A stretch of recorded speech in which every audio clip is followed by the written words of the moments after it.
Good morning, नमस्कार। आप सभी बच्चों का स्वागत है। आवाज आ रही है? सभी बच्चों का स्वागत है। तो ये एसएससी एमटीएस का नोटिफिकेशन आ चुका है। आप देख पा रहे हैं कि एसएससी एमटीएस 2022 का नोटिफिकेशन आ चुका है आपका सामने। और एक बहुत बड़ा चेंज हुआ है, ड्रामेटिक चेंज हुआ है। आपके आज बताते हैं कि क्या चेंज हुआ है। वो चेंज बढ़िया हुआ है, अच्छा हुआ है। आप सभी को और जल्दी सिलेक्शन मिलने वाला है, आपकी मेहनत कम होने वाली है। तो एसएससी मल्टीटास्किंग और हवलदार का जो ये पोस्ट है 2022 का, वो डिक्लेयर कर दिया गया है। और जो इसके फॉर्म भरने की डेट है वो 18 तारीख 18 तारीख से इसकी फॉर्म भरने की डेट आपकी शुरू हो गई है। और जो इसकी लास्ट डेट है वो 17 फरवरी है। लेकिन लास्ट डेट का इंतजार मत करना, पहले ही भर देना। एसएससी बार बार चेतावनी देती है कि आप लास्ट डेट का इंतजार मत करो, पहले ही फॉर्म भर दो, ठीक है ना। अच्छा, कुछ करेक्शन वरेक्शन का भी दिया है क्या? Date of windows for application from the correction. अच्छा, आपको देखिए 23 फरवरी और 24 फरवरी को, यानी कि 2 दिन आपका विंडो ओपन होगा कि अगर आपको कोई करेक्शन करना है, कोई गलती हो गई तो आप करेक्शन कर सकते हैं। उसके लिए 23 और 24 फरवरी यानी 2 दिन इसका विंडो ओपन रहेगा। बाकी ये तो सब जान ही रहे हो। जो इसमें सबसे इंपॉर्टेंट बताना है कि जो वैकेंसी है, ये वैकेंसी आपकी लगभग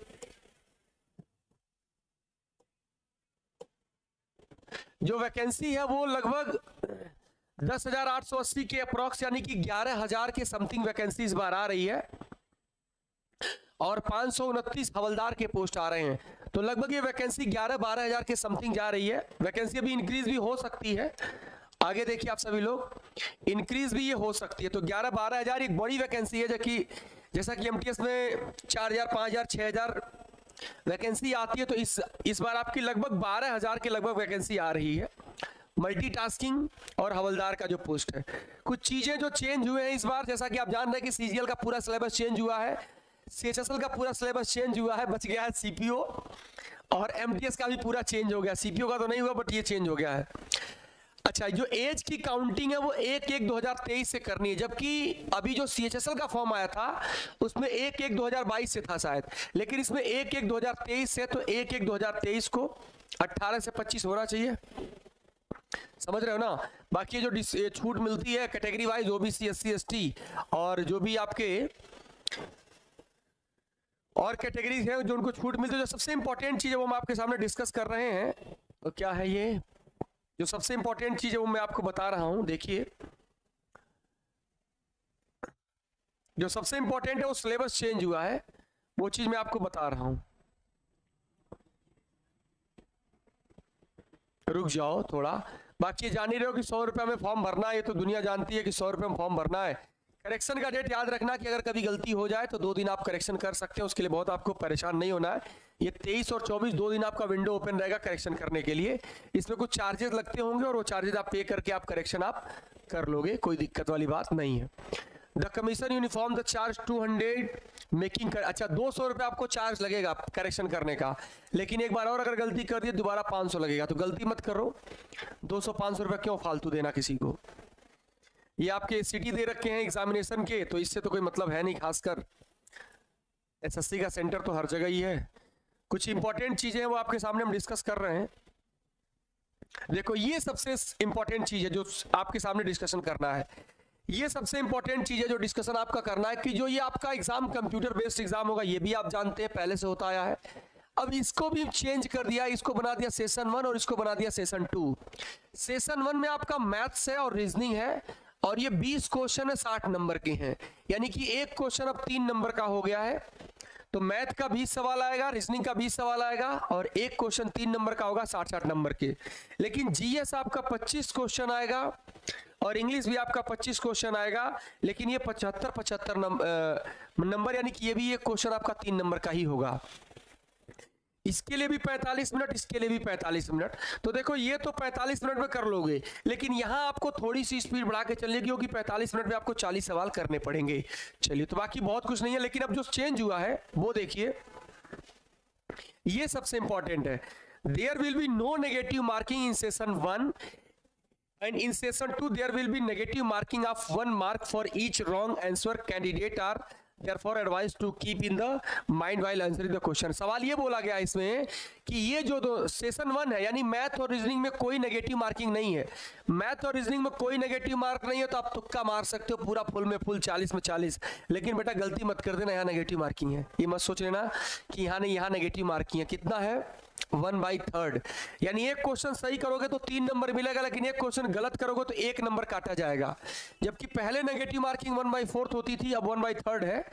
तो जीएस और इंग्लिश में नेगेटिव मार्किंग है, मैथ और रीजनिंग में नेगेटिव मार्किंग नहीं, तो तुक्काफिकेशन भी चलेगा, जिंदाबाद है। और समझ लो, ये तो आपने पढ़ लिया कि नेगेटिव मार्किंग।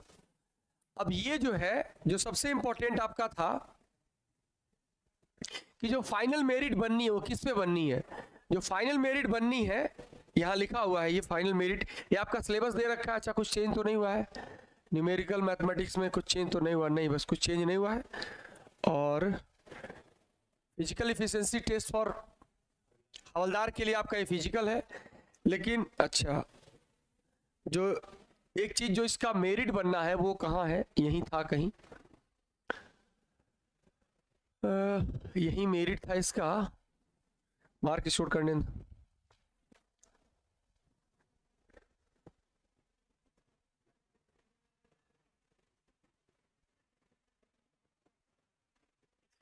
इसका दिया था कि जो मेरिट है वो सिर्फ जीएस और इंग्लिश पे बननी है, यानी मैथ और इंग्लिश पे आपकी मेरिट नहीं बननी है। एक बार मैं बताता हूं कि वो कहाँ लिखा हुआ है। फाइनल मेरिट का नीचे होगा, नीचे होगा, इसके जस्ट नीचे होगा एडमिशन टू द एग्जामिनेशन। ये तो है नहीं, फाइनल मेरिट का नीचे होगा, ये तो डीवी है।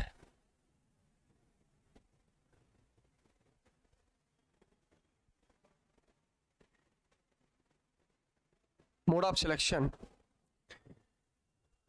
हाँ देखिए, minimum qualifying marks in the session 1 as well as in the session 2 of the computer based exam.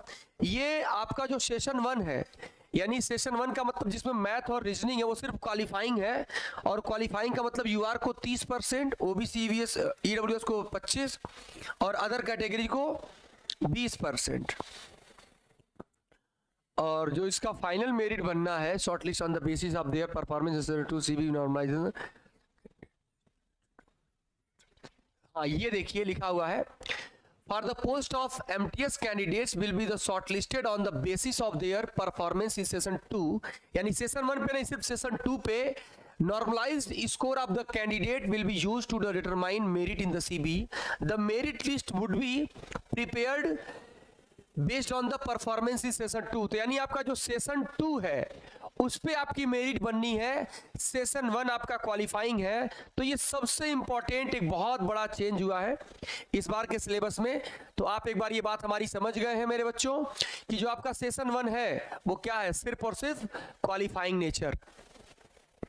यानी ये जो सेशन 1 आपका है, ये जो सेशन 1 है वो सिर्फ आपका क्वालिफाइंग नेचर का ही रह गया। तो बढ़िया है।